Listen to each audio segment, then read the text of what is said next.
आज सरकार गरीबों का मजाक उड़ा रही। 500 रुपए पेंशन देती है वृद्धा है उनको, और 500 रुपए में एक अच्छा जूता भी नहीं आता, और सरकार कहती है कि 500 रुपए में आप अपना घर पूरा है। तो मैंने देखा मेरे ऊपर चादर नहीं थी, लेकिन मेरे ऊपर चादर लेट थी।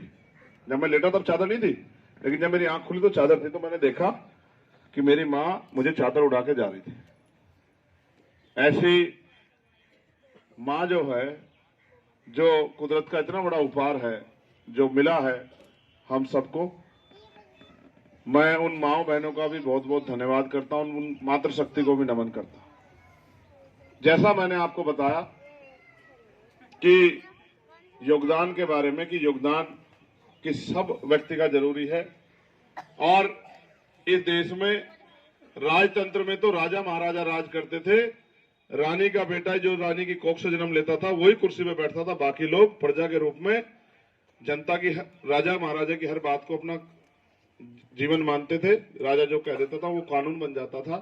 लेकिन बाबा साहब ने तमाम तरह के अपमान, तमाम तरह के अन्याय सह के इस रानी के पेट को चीर दिया, और उन्होंने कहा कि राजा जो तैयार होगा वो बैलेट बॉक्स से आपकी वोट से तैयार होगा, और आपकी तरफ इशारा करते हुए कहा कि आप भी अपने बीच से किसी भी व्यक्ति को राजा बना सकते हो। राजा का मतलब जो आपके और हमारे जीवन में बदलाव करेगा, जो हमारी समस्याओं को हल करेगा।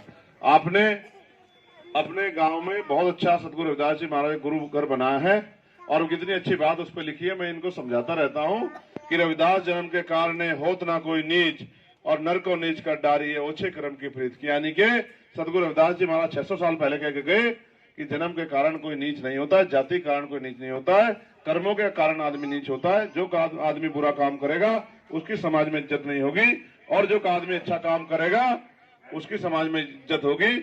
मुझे बड़ा खेद के साथ कहना पड़ेगा कि समाज ने बाबा साहब अम्बेडकर को जाना नहीं है। माना तो है, पूजा तो है, लेकिन उनको जाना नहीं है। बाबा साहब अम्बेडकर वो शख्सियत थे जिन्होंने कहा कि मुझे पूजने की नहीं, मुझे पढ़ने की जरूरत है। मैं मूर्तियों में नहीं, मैं किताबों में हूं। ना राजपाट बटा, ना साधन संसाधन बटे। ऐसा नहीं हुआ कि आजादी से पहले जिसके घर में जिस पर कच्चा मकान था उसको आजादी का। यदि आपको हमारी वीडियो अच्छी लगी हो तो आप हमारे चैनल को सब्सक्राइब जरूर करें। धन्यवाद। जमीन नहीं मिले, ये सब कुछ अगर आसान किया तो बाबा साहब अम्बेडकर के संविधान ने किया।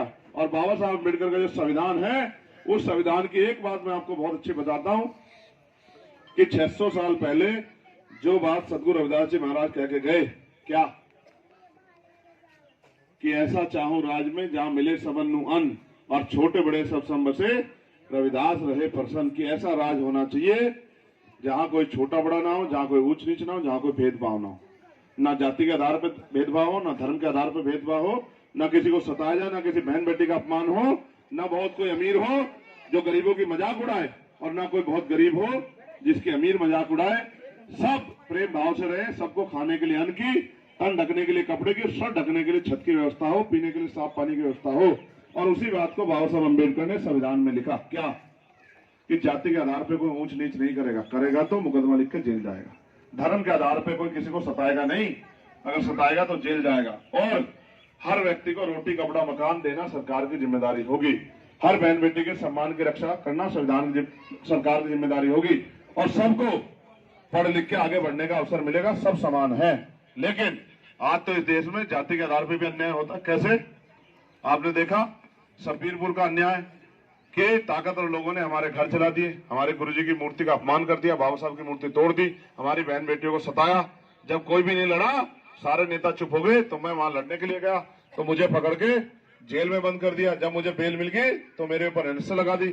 16 महीने, 1 साल 4 महीने 16 महीने मैं जेल में रहा, और तमाम तरह के अत्याचार मैंने जेल में सही। जेल में कोई मिठाई थोड़ी मिलती है, जेल में तो जुल्म होता है। और जब आप सरकार के खिलाफ लड़ते जाओ तो वो तो सारे काम करती है, बहुत सारे लोग जेल में मर भी जाते हैं। अभी केरल में हमने एक लड़ाई लड़ी थी 2 साल पहले। एक रास्ता था जिस रास्ते पे दलितों को चलने की आजादी नहीं थी, एक गेट लगा के रोका गया था। हमारे साथियों ने वो गेट ही उखाड़ के फेंक दिया, और ये कहा कि दुनिया में देश में कोई ऐसी जगह नहीं बचेगी। बाबा साहब का संविधान हमें अधिकार देता है, कहीं से भी घूम सकते हैं, तो उन्होंने गेट ही उखाड़ के फेंक दिया। फिर उनको मुझे अपने समाज से बात जरूर कहनी है, और मुस्लिम समाज से भी कहनी है मुस्लिम समाज और पिछड़े वर्ग के लोगों, संख्या से कुछ नहीं होता लोकतंत्र में। अगर आप में राजनीतिक ताकत ना हो, संख्या तो 20 करोड़ के बाद होने के बावजूद नहीं हो सकता, वो बुरा व्यक्ति हो सकता है, लेकिन किसी को भी अगर सताया जाए तो अच्छे आदमी को, इंसानियत को मानने वाले लोगों को, और स्पेशली जो हम लोग हैं, जो मानवता को मानने वाले लोग हैं, जिन्होंने जुल्म जाति सही, जो इंसानियत को सबसे बड़ा मजहब मानते हैं, हमें तो बहुत तकलीफ होती है जब भी किसी को सताया जाता है। मैं आपसे इसलिए बात कह रहा था कि आपको समझ आए कि जिनके पास राजकाज नहीं होता उनको जुल्म जाति सहनी पड़ती है। अब मैं आपसे कह रहा हूं, बहुत गौर से सुनना, आज यहां इस लोकसभा क्षेत्र में 2 पार्टियों में मुकाबला हो रहा है। एक आजाद समाज पार्टी और दूसरी कौन सी? भारतीय जनता पार्टी। तो आजाद समाज पार्टी का क्या चरित्र है आप जानते हो? वो किसकी लड़ाई लड़ती है, किसकी मदद करती है, किसकी पार्टी है, किसके लिए काम कर रही है, ये आप जानते हैं। उनके लिए चंद्रशेखर आजाद आपके सामने। और दूसरी मोदी जी की पार्टी।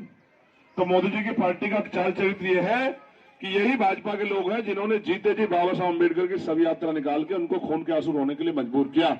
और यही भाजपा है जिसने 2 अप्रैल 2018 को 17 भीम आर्मी के नौजवानों को मौत के घाट उतार के, 17 नौजवानों को मौत के घाट उतार के, हजारों लोगों को जेल भेज के, करंट लगा के, तमाम तरह की परेशानियां उनके आगे खड़ी करके, उनको जब वो SC/ST एक्ट बचाने के लिए आंदोलन करने गए थे उनको रोकने का काम किया। यही भारतीय जनता पार्टी की सरकार है। यही भारतीय जनता पार्टी की सरकार है। जब हाथरस में हमारी वाल्मीकि समाज की बच्ची को अपमानित करके मार दिया तो उस बेटी को कचरे की तरह, जब हमें बंद करके उस बेटी को कचरे की तरह पेट्रोल डीजल डाल के जला दिया। ऐ मेरे सीधे साधे लोगों, आपको भूलने की बहुत आदत है, आप भूल जाते हो, इसलिए मुझे याद दिलाना पड़ रहा है। अगर आपको भूलने की आदत ना होती तो आपको याद आता और याद रहता कि दोस्त कौन है और दुश्मन कौन है, किसका साथ देना है और किसके खिलाफ खड़े होना है। हमारे लोग जज्बात में आके दुश्मन की मदद करते हैं। वोट 2 धारी तलवार है। अगर अपने लोगों को दोगे जो आपके लिए लड़ रहे हैं तो आपकी समस्याओं का इलाज होगा। और अगर गलती से दुश्मन को दे दी, दुश्मन में अपनी जाति धर्म का आदमी देख के दुश्मन को दे दी, तो आपका इलाज होगा। फिर आपका इलाज होने से कोई बचा नहीं सकता। देखो, पहले हर गांव में से 5-4 लोग नौकरी लग जाते थे हर साल। कोई रेलवे में, कोई पुलिस में, कोई आर्मी में, कोई पटवारी, कोई सेक्रेटरी, कोई और कर्मचारी, तमाम तरह से, कोई टेक्निकल, कोई नॉन टेक्निकल। आज भर्ती बाद में आती है, पेपर लीक पहले हो जाता है। पुलिस की भर्ती देखी थी आपने? आपके आगे नौजवानों ने भी दी होगी। 400 रुपए पर बच्चे से लिए 200 करोड़ रुपए 48 लाख बच्चों से इकट्ठा किया। और जब पेपर देने गए 3-3, 4-4 महीने मेहनत करके, माँ बाप ने खून पसीना लगाया, माँ बाप ने अपने हिस्से का पेट काट काट के पढ़ाया लिखाया, और जब भर्ती देने गए तो पता लगा पेपर लीक हो गया। तो खून के आंसू रोते हुए आए। जिन माओ के चेहरों पर उजाला आया था कि अब बेटा नौकरी करके घर की हालत को संभालेगा, घर के बोझ को अपने कंधों पे उठाएगा, वो माँ भी ठगी सी रहेगी, वो बहन भी ठगी सी रहेगी, वो भाई भी ठगा सा रह गया, वो पिता भी ठगे से रह गए। इस देश में आप महसूस करो, जब सारा सरकारी सिस्टम मोदी जी बेच के प्राइवेट कर देंगे तो भाई फिर सरकारी नौकरी कहां से रहेगी? फिर आरक्षण के झुंझुने का क्या करोगे? फिर इस देश में कुर्सी पे आपको आज भी जाति के आधार पर गैर बराबरी कौन बैठने देगा? आपने देखा अभी 1 साल पहले मटकी छूने पे इंद्र मेघवाल की हत्या हुई थी नहीं हुई थी? राजस्थान में जितेंद्र मेघवाल की मूछें रखने पे हत्या हुई थी नहीं हुई थी? और ओम प्रकाश रैगर को, पिता को न्याय न दिलाने के कारण उसको सुसाइड करना पड़ा था, नहीं करना पड़ा था? आज भी बारात रोकी जाती नहीं रोकी जाती? कौन है जो आपके लिए लड़ता है? एक ही आवाज है जिसका नाम है भीम आर्मी और आजाद समाज पार्टी, जो बिना किसी स्वार्थ के, जो वोट की परवाह नहीं करती, आपकी आवाज को लाइक, कमेंट, शेयर जरूर करें और हमारे चैनल को सब्सक्राइब करना ना भूलें। व्यवस्था के तौर पे बताऊं, मैंने पिछले गांव में बताया, आज सरकार गरीबों का मजाक उड़ा रही। 500 रुपए पेंशन देती है वृद्ध लोगों को, महिला पुरुषों को, विकलांग को, विधवा जो माए हैं उनको, और 500 रुपए में एक अच्छा जूता भी नहीं आता। और सरकार कहती है कि 500 रुपए में आप अपना घर पूरे महीने चला सकते हो। वो आपको 4 किलो राशन देती, जो कि सबको नहीं देती। लेकिन वो ये नहीं बताती कि 4 किलो राशन 200 रुपए का आएगा और 350 का सिलेंडर 1150 रुपए करके 800 रुपए हर महीने आपकी जेब से काट लेते हैं। इस देश में महंगाई बढ़ रही है। और आपको उदाहरण के तौर पर बताता जो आपके जीवन जुड़ा है। और आप कितना लगता है? 30। तो 3 गुना बढ़ गया, नहीं बढ़ गया किराया? क्या आपकी आमदनी 3 गुना बढ़ी? क्या 400 रुपए की मिलने वाली मजदूरी 1200 रुपए की हुई, तो फिर आप महंगाई का मुकाबला कैसे करोगे? बताओ, जब आपकी जेब में पैसा नहीं होगा तो सुख सुविधा कहां से लाओगे? फिर आप इस देश में गुलाम नहीं तो क्या हो? जिनके पास राजकाज नहीं, जिनके पास हक अधिकार नहीं, वो गुलामी तो है। और फिर भी आज पढ़े लिखे भाई बहन बेरोजगार घूम रहे हैं। हम पे तो पॉलिसी है और हम बता भी रहे हैं, और मैं आपको कह भी रहा हूं, करके दिखाएंगे जब ताकत आएगी, कि जिस तरह से हरिद्वार में इंडस्ट्रियल एरिया लगा के वहां के लाखों नौजवानों को सरकार रोजगार देती है, उसी तरह से नगीना लोकसभा में भी इंडस्ट्रियल एरिया लगा के यहाँ के पढ़े लिखे नौजवानों को, लाखों नौजवानों को रोजगार मिल सकता है, अगर कोई करना चाहे, चाहे वो टेक्निकल हो या नॉन टेक्निकल हो। ठीक है, जिस तरह से बड़े बड़े हॉस्पिटल अन्य जगह पे बन सकते हैं, उसी तरह से एम्स जैसा हॉस्पिटल आपकी नगीना लोकसभा में बन सकता है, जिससे गरीब भी अपने बच्चों का, अपने भाई का, अपनी बहन का, अपनी मां का, अपनी पत्नी का, अपने परिवार के लोगों का अच्छा इलाज करा सके, उनकी जेब ना कटे। सारे काम हो सकते हैं, बिजली का दाम भी कम हो सकता है, और मनरेगा में जो 20 दिन 25 दिन या 100 दिन जो काम मिल रहा है वो भी बढ़ के 365 दिन हो सकता है। आने वाला समय तो मजदूरी भी नहीं मिलेगी। कैसे? पहले मैं गांव में देखता था, एक परिवार 5 दिन में एक खेत को से गेहूं या कोई भी फसल काट के 1 साल के अनाज की व्यवस्था कर लेती थी। अब तो 2 घंटे मशीन काट जाती है, तो मजदूरी भी खत्म हो जाएगी। तो भाई आप इस देश में करोगे क्या? जो पढ़े लिखे नहीं है वो मजदूरी पे डिपेंड थे।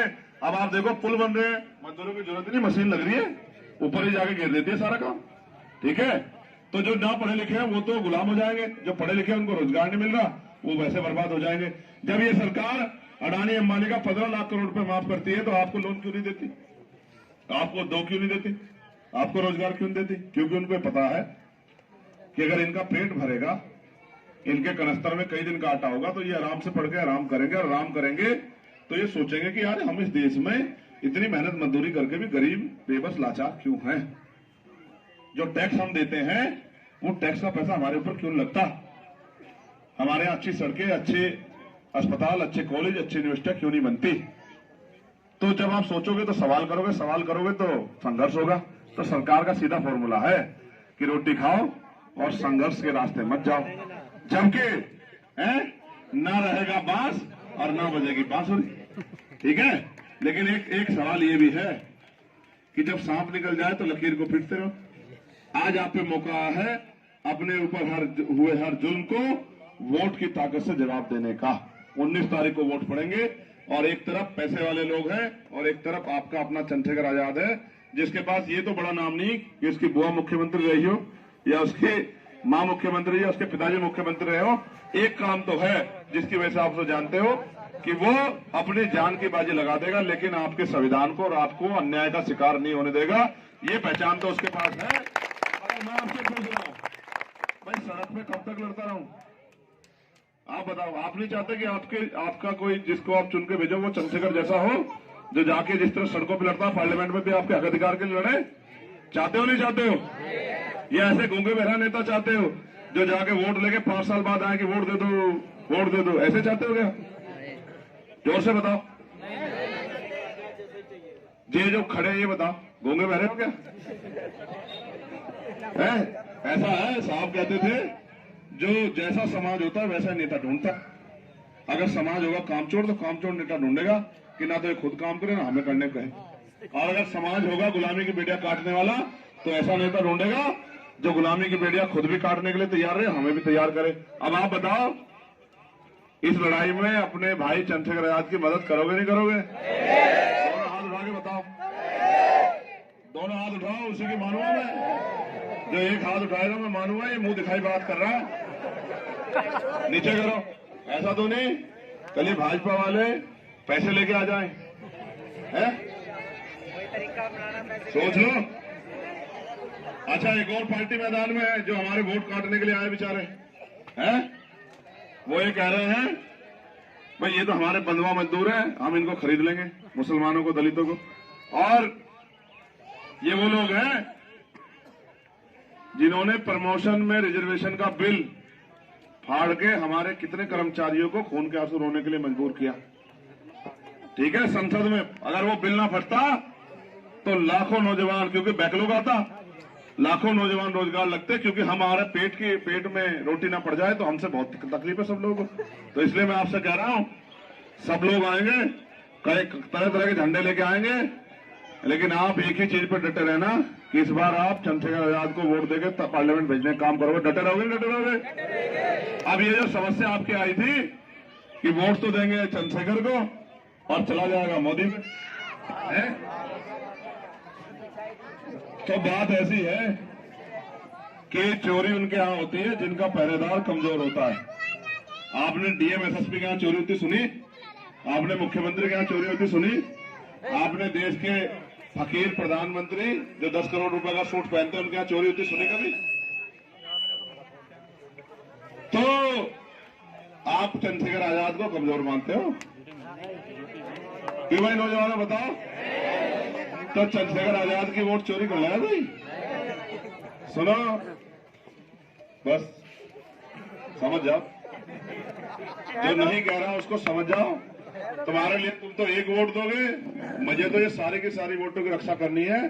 असल चोरी होगी वहां जहां मशीन रखी जाएगी, और उस मशीन जहां रखी जाएगी उस जगह की रक्षा करना हमें अपने आप आता है। उसको किला बना देंगे, वहां पंचमी पर नहीं मार पाएगा। आप चिंता मत करो, आपकी एक एक वोट सुरक्षित रहेगी। आप भी अपने गांव से 10-20 जो मजबूत लोग हैं उनको भेज देना एक दिन। इसी तरह से 1-1.5 महीने में रिजल्ट आना है। 4 जून को आएगा, 19 को वोट पड़ रहे हैं, 19 अप्रैल को है, तो हमें 1.5 महीना रखवाली करनी। और गांव कितने यहाँ? 1800 से ज्यादा। तो एक गांव का नंबर कब आएगा? बहुत दिन बाद। तो हर गांव से कुछ कुछ लोग खड़े रहेंगे, और फिर पूरे देश में मेरे पास ऐसे मजबूत लोगों की फौज है कि मोड्डे से मोड्डा कहते हैं कंधे को, कंधे से कंधा हटा के वोट की चोरी तो बहुत दूर की बात है। बस पूछो ना, बताओ। सुनो, कल इन्होंने क्या किया रात में, मास्टर जी आप भी सुन लो। कल रात में इन्होंने हमारी 5 गाड़ियां तोड़ दी जो बाहर खड़ी थी, सरिये से, पत्थर से। ये भाजपा वालों का इनका दिमाग खराब हो गया, ये सोच रहे कि ये यही हो गया सब कुछ। और मैं इस वजह से चुप हूं कि ये चुनाव चल रहा, ये चुनाव मुझे चुनाव की तरह लड़ लेने दो। अन्य एक दिन में ऐसी तबियत ठीक करूंगा कि दोबारा कभी हर सपने में भी चंद्रशेखर ही आओगा, ठीक है? ये तो मैं किसी वजह से चुप हूं। उसका एकमात्र कारण ये है कि ये चाह रहे कि ये आदमी फंस जा, विवाद में फंस जा, बेफालतू की मुसीबत में आ जा। मैं फंसना नहीं चाह रहा। देखो भाई, आप भी समझ लो, अभी मेरे पेट में दर्द नहीं है तो मैं पेट के दर्द की दवाई क्यों लूं? अभी मुझे बुखार नहीं तो मैं बुखार की दवाई क्यों लूं? ठीक है, तो बुखार तो चढ़ेगा, जिनको चढ़ेगा उन्हें पता लग जाएगा। 19 तारीख को जैसे जैसे बटन दबागा तो पूरे देश में रहने वाले दलित, पिछड़े, आदिवासी, मुसलमान, जैन, सिख, बौद्ध, ईसाई, पारसी, किसान, नौजवान और सभी महिलाओं के तो उत्साह बढ़ेगा, लेकिन इन भाजपा वालों को बुखार सा चढ़ेगा। ठीक है, तो भाई इन्हें अडानी के मित्रों को कितना बुखार चढ़ जाए मुझे इनकी चिंता नहीं, मुझे तो आपकी चिंता है। इसलिए मैं आपसे कहूंगा, ये मेरी बहनें बैठी हैं, छोटी बहनें, बड़ी बहनें, मेरी माँ, छोटे भाई, बड़े भाई और बुजुर्ग, आप अपने फैसले को मजबूत रखना, ठीक है? ये जितने सारे मिलकर हैं, ये सारे नहीं हटा सकते। और जिस दिन ये चंद्रशेखर खड़ा हो गया तो मोदी जी को बार बार कहना मैं झोला उठा के चल दूंगा तो चल ही देंगे। बस देश असल लड़ाई ये है कि आज के समय में अगर कोई ईमानदार से लड़ सकता है तो वो पैसे वाला व्यापारी नहीं हो सकता, क्योंकि वो तो सीबीआई के छापे के बाद अगले दिन भाजपा में मिलेगा।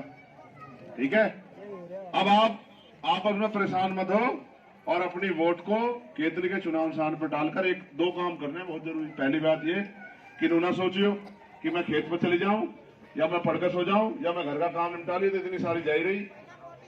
हाँ देखो, एक एक वोट कीमती है, अगर एक वोट से पीछे रह गया तो 5 साल तब मेरा मुंह देखती रही और मैं थारा मौका बताओ।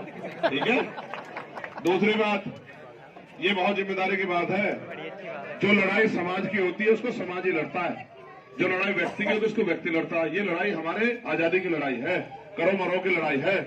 तो आपने बहुत सारी माएं ऐसी जिनके बच्चों की शादियां होगी, आप अपनी बच्चों से बात भी करते होंगे, तो उन्हें जरा फोन करियो कल को या आज शाम का टाइम, और सब उसे बहन को फोन करके नु कहियो कि अपने देवर को, जेठ को, अपनी सास को, ननद को, ननदोई को, सबको नु कह दिए अब वोट इस बार भाई चंद्रशेखर आजाद को केतली के निशान पर देनी, समझे? ये काम हमारी माँ को करना, और जो बब्बे घर में आ गई उनको भी कहना कि अपनी माँ को फोन करके कह दे कि इस बार वोट इधर उधर नहीं देना, चंद्रशेखर आजाद को देना। करोगे नहीं करोगे मेरी मदद? फोन करोगे नहीं करोगे? और ये जो हमारे भाई साथी खड़े हैं भाभीयों के यहाँ हैं, और जिनकी शादियां तय होगी उनके यहाँ, और जिनकी नहीं हो उनके यहाँ भी, सबके यहाँ फोन कर करके वोट मांग लियो। ठीक है, लोकतंत्र है। आप वोट नहीं मांगने के, वो कहेंगे भाई कोई हमसे किसी मांगी तो है नहीं। ठीक है, मांगोगे नहीं मांगोगे वोट? लड़ाओगे नहीं लड़ाओगे चुनाव? दोगे नहीं दोगे ताकत? बताओ, स्वाभिमान सम्मान का जीवन चाहिए नहीं चाहिए? यह गरीबी बेबसी में काटनी जिंदगी, बहुत सारी चीजें नहीं कहना चाह रहा, लेकिन आप समझ लो, ये बिना प्लस्तर के मकान बता रहे कि आप इतने दिनों में कितने आगे बढ़े आजादी के 75 साल बाद भी, और आपके मकान चाहे कच्चे रहे पक्के बिना प्लस्तर के, चूहे या भूखे रहो या पैसे, से किसी को कोई फर्क नहीं। तो आपको पढ़ना चाहिए, आप अपने सोचो कि ये कैसे दूर होंगी, और इसका दूर करने का एकमात्र रास्ता है जो बाबा साहब ने कहा, political power is the master की। मास्टर जी, राजनीतिक सत्ता ही वो चाबी है जो सारी समस्याओं का हल कर सकती है, और सत्ता की चाबी अभी किसके पास है? मोदी जी के, तो उनके लोगों का हल हो रहा, और जी आ जाएगी चंद्रशेखर के पास, तो फिर है जी। वो एक हरियाणा में कहावत है कि वारे नारे हो जाएंगे, है जी, क्या हो जाएंगे? वारे नारे। अगर वारे नारे करवाने तो चंद्रशेखर को वोट दे दियो, और अगर एक करी जीना तो भाई फिर मैं क्या कर सकूं? फिर मेरे हाथ में क्या है? मैं भी थारी जैसा ही। ठीक है नहीं? ठीक है, तो बताओ, ईमानदार से बताओ, पहले बताओ हमारा निशान क्या है? चुप रहो भाई, ये बताऊंगी, रुक जाओ भाई, चुप रहो, जोर से बताओ क्या है हमारा चुनाव निशान? बताओ। चंद्रशेखर का निशान है, आपका अपना निशान है, किसका निशान है बताओ? गरीबों का निशान क्या है बताओ? मजदूरों का निशान क्या है बताओ? किसानों का निशान क्या है बताओ? बहन बेटियों का निशान क्या है बताओ? माओ का निशान क्या है बताओ? बुजुर्गों का निशान क्या है बताओ? बेरोजगार नौजवानों का निशान क्या है बताओ?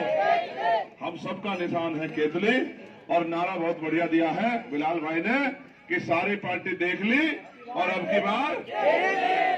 ठीक है, तो अब मैं जाऊंगा यहाँ से, आपके यहाँ से किसी और गांव में। ठीक है, अब मैं यहाँ से, ऐसा हुआ हम लोग उसमें केतली में चंदा भी मांग रहे होंगे, आपने देखा भी होगा वीडियो में, लेकिन अब इन्होंने चुनाव आयोग ने कहा कि भाई चंदा उससे तो ले सकते हैं, ऑनलाइन वैसे ले सकते हैं, तो इन्होंने एक पेट पर लाठी और मार दी हमारे। कोई बात नहीं, अब हम ऑनलाइन ले लेंगे लोगों से, क्योंकि भाई ये लड़ाई तो मेरी अकेले की थोड़ा ही है, और चुनाव लड़ने में पैसे लगते हैं भाई, तो पैसे कहां से लाऊंगा? मैं तो कोई नौकरी रोजगार करता नहीं, मैं तो 24 घंटे यही काम करता हूं। ठीक है, तो मैं अपनी बात को समाप्त करता हूं, और आखिरी बात, 19 तारीख को क्या होगा? है केतली का बटन कौन रहेगी? कहाँ? केतली में। और मैं यदि आपको हमारी वीडियो अच्छी लगी हो तो हमारे चैनल को सब्सक्राइब जरूर करें। सबका धन्यवाद करके खत्म करता हूं।